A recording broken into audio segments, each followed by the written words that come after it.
ou la mort nous vaincrons. Nabomo Konde Tokolonga. Hier, Joseph Kabila Kabange a foulé ses pieds dans la ville de Goma. Où ils ont beaucoup de terroristes et M23. Donc, développant mon émission à l'élo. Qu'est-ce qui se passe dans Qatar, dans la ville de Doha, entre la délégation gouvernementale et la délégation rwandaise et leur supplétif, le M23? Masole commune à niveau ni. Donc, on a une émission à l'élo. La diplomatie agissante de Fachi Béton. Tata Mokonza Ekolo, Fachi, tout fait, tout flamme. Le Rwanda a continué toujours qu'on a isolé diplomatiquement. La paire a changé de côté. Dieu est congolais. Sans plus tarder, c'est votre humble serviteur, la combat Jonas Ngandou, surnommé Charles Onana. Bonjour, bonsoir, cela dépend de l'heure à laquelle vous êtes en train de suivre notre émission. Sans plus tarder, hier, Joseph Kabila a foulé ses pieds dans les sols ya Goma. Comme annoncé dans Mikolota et Koleka, tout le monde a eu présence dans pourquoi, mais à côté là qu'à partir à Rwanda. À côté qu'à partir à Rwanda, à partir à Rwanda, à côté de Goma. Bon, tout le monde na Goma azali wapi. Na Goma, afani na commune ya Goma. Résidence na yemoko na commune ya Goma, Joseph Kabila afandi wana. Mais tout le monde a dit le kani. Bakongomani bamitunaki matuna ebele. Pourquoi zongeli na Goma? Mais bakongolais de père de mère. Tout le monde a monoko nini pour comprendre biso. Quand vous faites le parrain de AFC bar M23, c'est Hippolyte Kanambe dit Joseph Kabila. Bolingi to bana mnaonini pour comprendre. Tant wakei akitilobe à côté na Rwanda à côté na Goma. Cela montre la suffisance que c'est lui qui est le vrai parrain. Commandant suprême, Ezali les sanguinaires Paul Kagame, parrain les M23. Moutoua finance à Rabango, après ça Rabango, mon solo. C'est Hippolyte Kanambe dit Joseph Kabila. Raison pour laquelle Akiti lobi na Rwanda pour akota na Goma. On te le bien que non afandi na résidence c'est moko za na commune ya Goma. Mais na bokita na ye ya kokamwa Hippolyte Kanambe alobi. Alobi to partager dans l'émission lelo. To partager en auto aimé.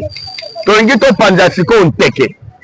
Boyeba nini Joseph Kabila lobby tango akiti na ville ya Goma, akiti na Rwanda pour kota na ville ya Goma. Joseph Kabila lobby, j'ai foulé les sols de Goma. Mon retour n'est pas une visite, c'est une déclaration. Son retour n'est pas une visite, c'est une déclaration.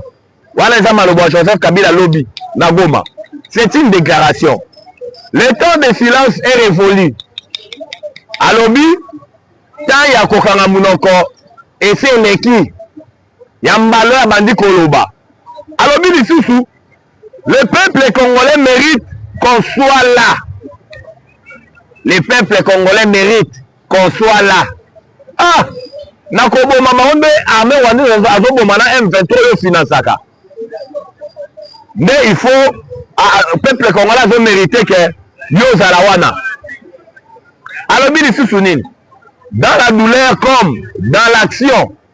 Alobi ba congolais ba sengi azalawana na participer na bisengo. Na misala. Et puis na souka alobi, ce n'est que le début. Ba congolais de père et de mère bon analyser. Ba dit ya Joseph Kabila, alobi ce n'est que le début. Kokita na Goma. Si tu comprends bien, ce n'est que le début de l'explique. Bitumba siko linge banda. Alobi, ngonga kokanga munoko se leki. Ya kokanga susu munoko te. Ya kobandande koloba. Donc, ce qui tu analyser, badi ya Hippolyte Kanambe hier, na ville ya Goma, tango kitaki na bapokwa, Tu vas comprendre que et déclaration de guerre ailleurs qu'on s'afficher publiquement. Il est venu maintenant pour s'afficher.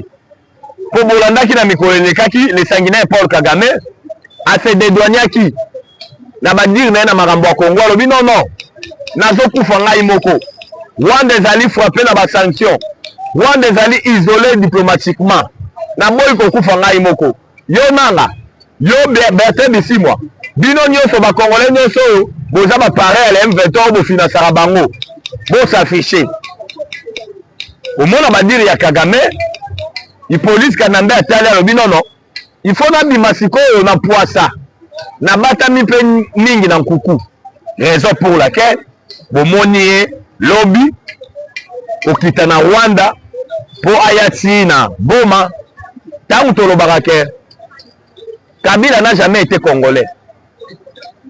Kabila tika kozala congolais te mais a dirigé Congo pendant 18 ans na chance tolo Pamba. Kabila c'est un Rwandais. Ba Congomani lelo ba comprendre to sengi na bana Goma o bolobaki ke police Kanambe soka kiti na Goma mieux armée rwandaise a Boma bino nyonso to sengi na bana Goma bo se mobiliser lobi peut-être besoin qui chance okutana na été po akotelaki na Rwanda akitaki na Rwanda akoti na Goma na butu makasi mais lelo ba prendre biso ke afani na commune ya Goma boluka ba résidence nyonso oyo ya Kabila bino boyebi oyo ezali na commune ya Goma bo se mobiliser comme un seul homme bo s'attaquer na police Kanambe di Joseph Kabila mutu abomisi bino yewana pareil à la M23 yewana na commandant suprême na bango le sanguinaire Paul Kagame bo se mobiliser comme un seul homme bo pourchasser je dis bien Kabila za na commune ya Goma bino bana Goma bino ba natif boyebi ba résidence nyonso ya Joseph Kabila na commune ya Goma bolanda ye na commune ya Goma parce que yende mtazali ko bumisa bino yango to sengi na ba Congomani de père et de mère maloba na biso nganga fasi beto za na raison tango alobaka ke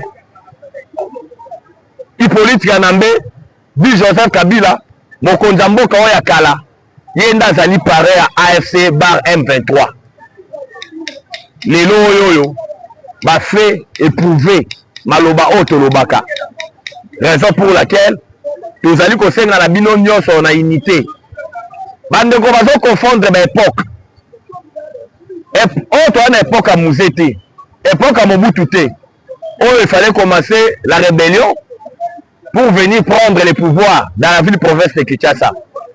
Oh, à un moment où le Congo est debout. Le Congo a repris sa place dans les concerts des nations. Le Congo de Félix Antoine Tshisekedi Tshilombo. Congo mani ya Yambo. C'est-à-dire que dans l'olenge mboka na biso za lelo, ne pensez pas que beaucoup même bitumbati na ville province à Kinshasa. C'est faux et archi faux. Banger de l'air est à l'olenge mon côté. Cela veut dire que Banger de l'air est différent. Fachi a été élu démocratiquement par la voie des urnes. On est à deuxième mandature naïe. Azo ça la mission on zamba tinda qui est pour le Congo. Yango biso ba Congolais de père de mère Tolobaka. Fachi a na mandaté azalaka na mission. Na kokite Joseph Kabila lobby a engagé pour parler direct entre Yéna et M23. A sololana bango direct. Mais tu as dit que sololana bango ya ko solola et ça a appelé ça bango le sous instruction pour continuer bitumba. To bunda. Donc Kabila soit qui mboko loko la royaume. Je ne vous dirai pas adieu, mais je vous dirai à bientôt. Mais nazali ko senga na yo Joseph Kabila bokonza mboko ya kala na ba émission mingi osala tango zala na pouvoir soki batuni yo olinga okufaliwa ya ndenge nini obanda ekoloba ke nalinga na kufaliwa oyo babeti ngai lisasi na mutu biso ba Congolais de père et de mère tokanga maloba na yo wana mais déstabilisation yo zoya nango pour déstabiliser Congo oza na posa mboka ezala balkanisé, oza na posa coûte que coûte yo zonga na pouvoir po mboka ezalaki royaume ya tata na yo. Mais sachez-le aujourd'hui que lisasi oyo olinga babeta oyo yango na mutu ya mbala soki ozala prudent te okozwa mbumba na mutu okotika Congo oyaki na babot obimi na Congo multimilliardaire Congo epesi yo nyonso. Mais oyo ya malamu yo mona eza kaka il faut zonga na pouvoir, mais yo po zonga na pouvoir il faut déstabiliser ba Congolais, il faut bomba ba Congolais. Na seki na ba Congolais de père de mère to commenter mission lelo na posa ba commentaire na bino na retour ya Hippolyte Kanambe bi Joseph Kabila na Goma akoteli Rwanda akiti na Goma to wana posa makanisi na bino ba commentaire na bino nde e fortifier kabiso e pesa biso su makasi ya koleka na ba etando ike pona ko partager na bino ma matali mboka na biso mboka lala ndenge nini elamuka ndenge nini ezoke ndenge nini yango wana toza na posa ba commentaire na bino na retour ya Hippolyte Kanambe di Joseph Kabila na ville ya Goma akitelaki na Rwanda ayeti na Goma. Toke na deuxième sujet ya lisolo na biso le pourparler direct entre le M23 et l'armée rwandaise. Na gouvernement, on nous apprend qu'il y a de cela 4 jours pour parler direct exact. Na mboka ya Qatar na ville ya Doha. Il y a de cela 4 jours, li solo denge ba bandai ko ba memaki yango na direct. Oya fandi kuna, oya fandi ato solo la. 4 jours yango yo. Li solo eza suna lolenge wana te. Pourquoi? Parce que ba point de divergence eza ebele. Na ba point de divergence wana biso gouvernement tozozwa M23 na Rwanda tosangisi bango. C'est tout à fait normal parce que le M23 n'existe pas. Ce sont des paquebots, ce sont des pâtés. Le M23 c'est une coquille vide. Tolobaka nous bateau avec l'armée rwandaise. Na ba négociation tozosangisa oyo eza na ville ya Doha na mboka Qatar. Tozosangisa le M23 na armée rwandaise na ba Rwandais bango nyonso na sac moko poto solola. Mais banyana la carte M23 bango balobi bongo te. Bango balobi to sala yango d'une manière séparée. C'est-à-dire to solola na ba Rwandais à part na makambu na ba ya ba Rwandais à part bango pe à part na ba revendication na bango. Au gouvernement boya lobi non non. Bino na Rwanda bozo loko moko. Po bino bozo loko te. Bona loko bo sala te. Oyo nyonso bino bo salaka. Eza armée rwandaise. Na les sanguinaires Paul Kagame. Tiangwala bomoni. Ba point de divergence on est salaka. Moi ba fanda les sous mais ça mon côté. Na gouvernement ba solo la il y a de cela 4 jours. Bazo solo la d'une manière séparée. Na médiation ya ba qatarien. Oh ba qatarien bazo gérer kakake. Pe faisons à la partie orientale ya mboka na biso. Congo faisons à bomoko. Ndenge ezalaka. Yango tomoni lolenge kani. On nous apprend aussi que malgré il n'y a plus de pourparlers direct. Il y a de cela 4 jours, mais il y a eu quand même des concessions de part et d'autre. Quand on parle de concessions, ça dit oh la lobby ça va. Ngai na lingi oyo boye. Oh pa lobby OK, eza ida malamu. Oh la lobby tenga la lingi esale maboye. Oh la lobby OK. Donc il y a eu des concessions oh esale mis de part et d'autre.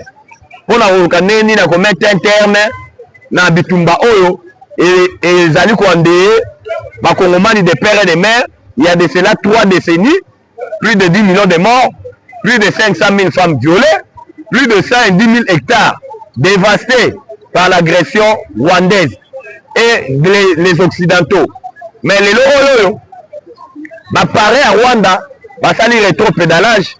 Quand on est au barada bah émission na biso précédente, bah ça li rétro-pédalage pour nous condamner Rwanda, pour nous rebisa Rwanda à bimisa ba militaire na ye na partie orientale ya République démocratique du Congo. Bomona ki récemment maloba ya émissaire de Donald Trump, conseiller principal de Donald Trump, na kombo ya Massad Bolos, ndenge abetaki mbela, ndenge alobaki ke Rwanda bobima na Congo, ya kobombeza esute, bino nde bobomaka ba Congolais, bobima dans l'immédiat pendant qu'il est temps. Ba États-Unis lobi, yemoko à sa prévoir ba mesure ya sécurité, oya kotia na partie orientale, oyo mbilinga et kozala lisusu te. Raison pour laquelle bomoni wana za ko laksa bino lolenge kani mokili mobimba et ebi ke Rwanda nde abomisaka ba Congolais. Na dialogue oyo ezoleka na Doha na pays ya Qatar kaka ndenge tolobaka lisolo oyo biso tozali kozela ezali désarmement na cantonnement ya M23. À part ça, oloko musu biso tozali kozela ezali te en tant que ba Congolais de père et de mère. Parce que tolobaka yango M23 n'a pas une revendication claire. La revendication portée par le M23 ezali oyo ba Rwandais ba yebisi. Oyo ba Rwandais ba lobité loba boye, sala boye, bimisa boye, kotisa boye. Parce que le M23 n'existe pas. C'est une coquille vide. Tomonaki lolenge kani bitumbe uti koleka entre bango na ba wazalendo. Armée rwandaise mingi bazongaki Rwanda. Oyo batikelaki na ba incursion nyonso mené par les wazachou, les wazalendo mingi bakufaki. Bazalaki susu te. Mais tomoni tango wa fort euti na Rwanda ekoti a partir ya la Kivu pona koya ko renforcer ba effectif ya ba militaire rwandais de tomoni ke bitumbe zalaki makasi o ba wazalendo ba perdaki lisusu 4 villages parce que to bundana na armée rwandaise ba M23 ba existera te baza coquille vide raison pour laquelle lisolo ezoleka na Qatar to sengi désarmement cantonnement un point barre revendication moko ezate ni brassage ni mixage et kozala ici na kati armée na biso parce que si notre armée est affaiblie lelo c'est à cause de brassage et de mixage mais tant biloko wana et kozala soutien na armée nous aurons maintenant une armée professionnelle nous aurons une armée oyo ba militaire ou ba na kati baza na passion ya Congo baza na ADN patriotique bakowa vraiment pona ekolo lolenge kanye lobi serment na bango yango tolobi lisusu ke tolobaka yango awa diplomatie tata mokonzi ekolo tokomi na niveau nini ezali ko porter toujours ba succès du jour au lendemain yango wana bomoni lelo oyo si tout va bien na 2000 na mois de mai tata mokonzi ekolo akonyata makolo na mboka États-Unis d'Amérique pour na kosolola na le président américain ko signer partenariat ya vente ya ba minerais stratégiques oyo komema biso les deux pays na gagnant wana ezaki maloba ya émissaire ya Donald Trump na kombo Massad Bolos oyo ayaki awa oyo akendaki kopesa la président américain rapport et puis oyo asalaki point de presse avant-hier bolandaki maloba na ye et ko permettre maintenant na tata mokonzi ekolo va signer contrat de partenariat officiellement entre les deux États.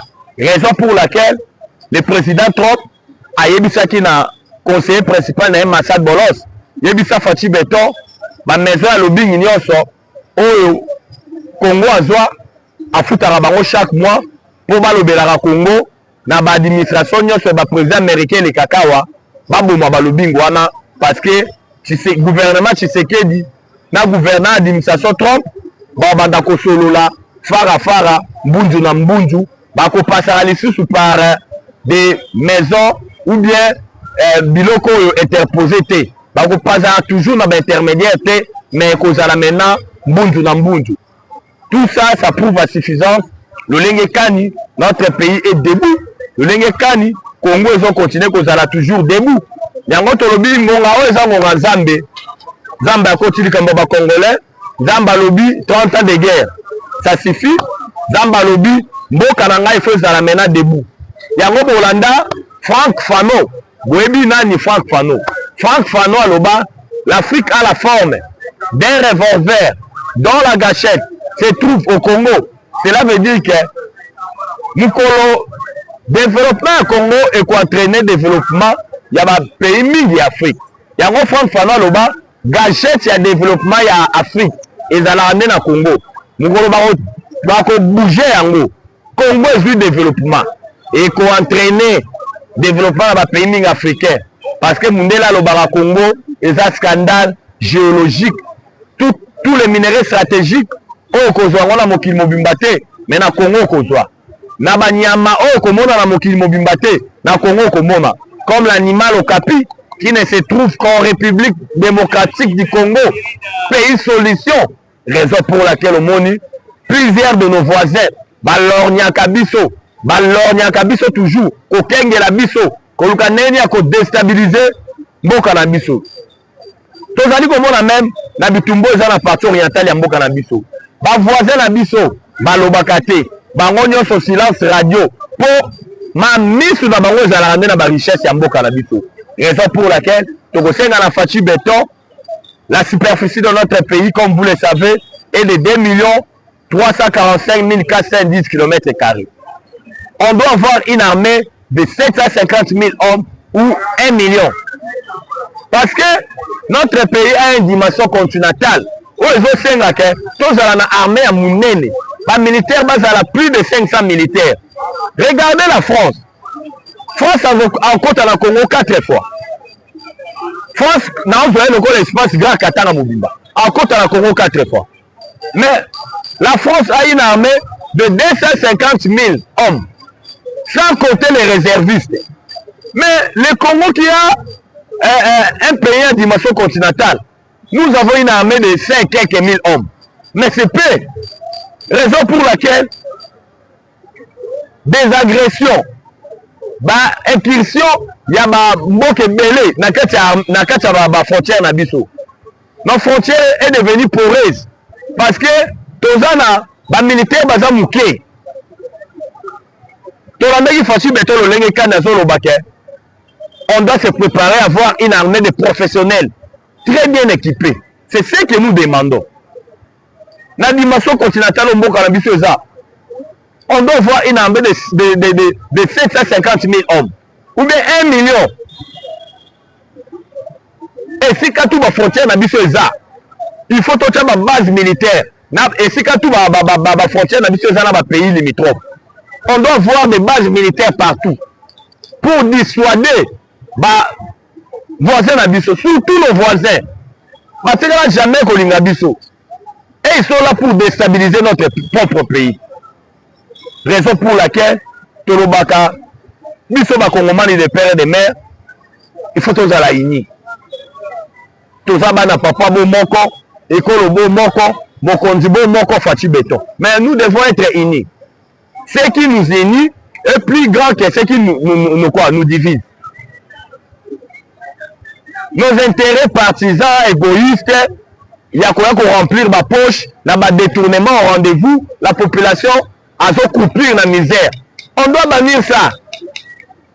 On doit mettre toutes les dispositions que un détourneur agala pas pendre. Même famille na yo et qu'on compte sur l'administration à l'état té. Toi il bakangi mo na bino za détourneur.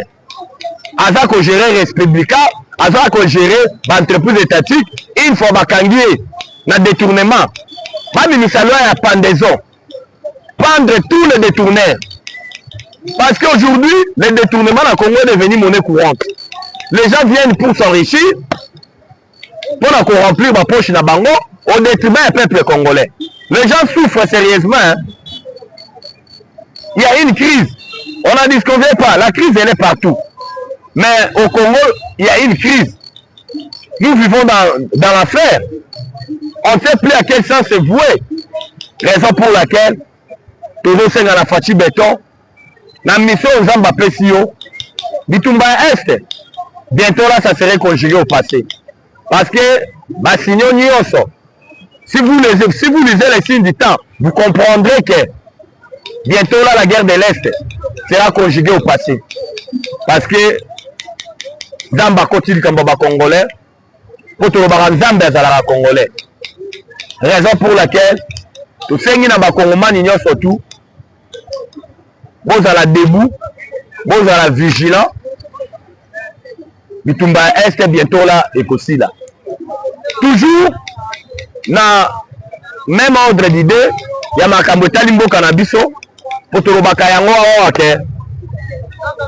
Congo faut qu'il zambete. To ebite mbo cannabiso ngeza ndenge ni. Zambende aza elongo na Congo. Zambe akota likambo ba congolais, lelo Zambe wana lobi kimi e fait kota na Congo parce que on n'aura jamais le développement avec cette guerre où ils ont coûté biso mosolo ebele. Vous savez que pour faire la guerre, ce n'est pas une mince affaire. Vous devez débourser des sous. Aujourd'hui, les salaires de nos militaires et policiers a été doublé. Dans les militaires, on va dans le fond. Tout le monde il y a une prime spéciale de $500. Dans les militaires, tout va dans la ligne de front. On a créé un mouvement favorable. On a militaire batondi sami na sayi au motema na lolenge kani tata mokonzi ko Fatou Beton a eu une décision courageuse ya ko revoir ba salaire ya ba mapinga na biso à la hausse. Oyo lelo to moni détermination na ba ligne de front nyonso. To moni pe lolenge kani les wazalendo, les wazashu o baza couvert na article 63 de la constitution depuis le maire na bangwe mati. To moni pe lolenge kani oyo baza au four et au moulin, baza déterminé pour bouter hors d'état de nuire l'armée rwandaise. Les Wazalendo de tout feu, tout frappe. Dans Nord, on a Sud Kivu, comme vous le savez, les Wazalendo sont là. Ils se battent chaque jour. Même depuis hier, Basinalaki Biso, Bitumbezalaki Makas, na Kamanyola. Bitumbezalaki, Kamanyola, Baby Keza groupement. Si je ne m'abuse, ils sont dans le territoire de Walloum. On nous a appris que c'était terrible. Bawazashu balasaki batak moko ciblé na ma position rwandaise nyonso. O ils sont dans mboka na biso, dans le territoire de Walloum. Plusieurs pertes du côté armée rwandaise. Parce que tolobaka yango bitumba ba Wazalendo, eza bitumba ko réduire effectif ya armée rwandaise. Peut-être belé baye baraté. On doit réduire l'effectif de l'armée rwandaise. Car l'armée rwandaise a une armée de 33 000 hommes, dont la moitié de son armée se trouve dans la partie orientale de notre pays. On va perdre au-delà de 9 000 militaires sous Fatou Beton. Bon, il y a des Rwandais depuis qu'on va aventure dans le Congo, dans le Mboka Nabiso, depuis 1994, depuis 1996. Na kokote ya na musée Laurent Désiré Kabila na mouvement na bango ya AFDEL. AFDEL ezalaki quelque chose ezalaki créé par les Rwandais. AFDEL au musée azalaki na ngandu kisasi bazaki bakonzi. C'était les Rwandais pour envahir les Congo. À son temps là ezalaki Zaïre. Boyebi lolenge kani bazwa ba province na ba territoire o ememaki bango tiko renverser régime ya maréchal Mobutu, c'est ce que Kukuendu Wazabang. Mais tout le monde peut le lenge kani, bayeli susu bakufa kutu malongate. Tout le monde peut le lenge kani, babaluke la musée Laurent Désiré Kabila parce que Moussa Lobara n'est jamais trahir le Congo. Balobia n'est jamais trahir le Congo. Yo signé les accords de l'Émirat na biso. Parce que AFDEL a signé les accords de l'Émirat na ba Rwandais. Que une fois bazui Kinshasa AFDEL a repris sa bango 300 km na ba frontière na bango tina Congo. Musée tango a commis na Kinshasa. Rwanda bandi ko revendiquer applicabilité accord de l'Émirat. Nous avons dit non, ne jamais trahir le Congo. Vous avez vu comment Musée a été abattu dans sa propre maison à Palais des Marbres.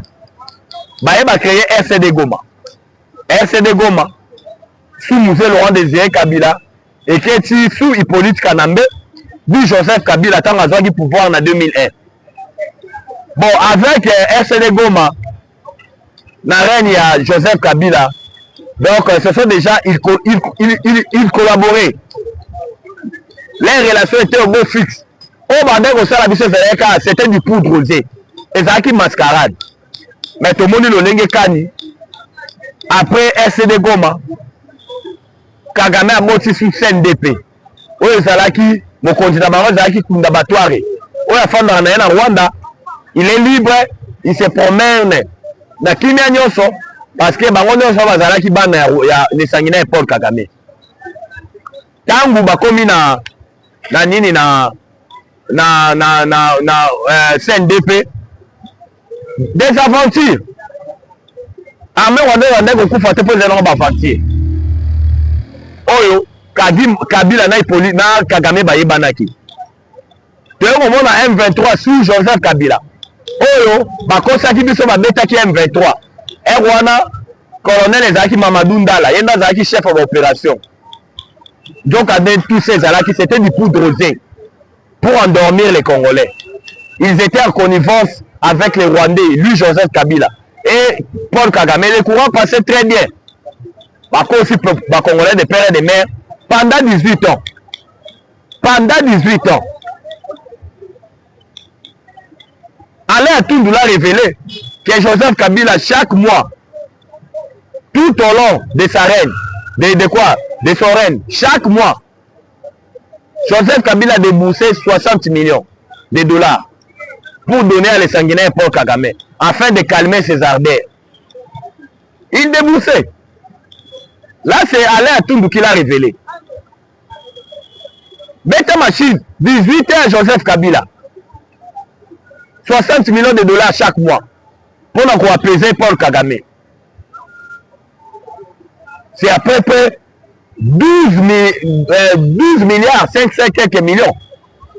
Oh, Kabila fait ça Kagame pendant 18 ans.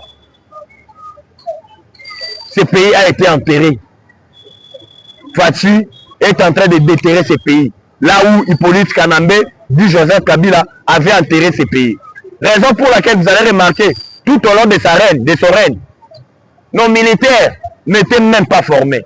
On n'avait pas des équipements. Avec un budget de 4 milliards. Le budget de l'armée, Ezaki n'a moins, il y a quoi? Il y a 100 millions de dollars. Sous règne de Joseph Kabila. Tout ça, Ezola Ksalolenge Kani. Moutoya qui peut déstabiliser Congo. Moutoya qui peut enterrer Congo. Mais avec Tshisekedi d'aujourd'hui, le Congo est debout. Tant que M23 sous Fachi Beton et Moni Mokili, sali résurgence pour battre na Ouganda na Rwanda. Malgré traîtrise na infiltration sur la carte armée, l'armée rwandaise a perdu plus de 8000 militaires sous Fachi Beton. Malgré traîtrise na trahison ezaki na carte armée, bakufi belé.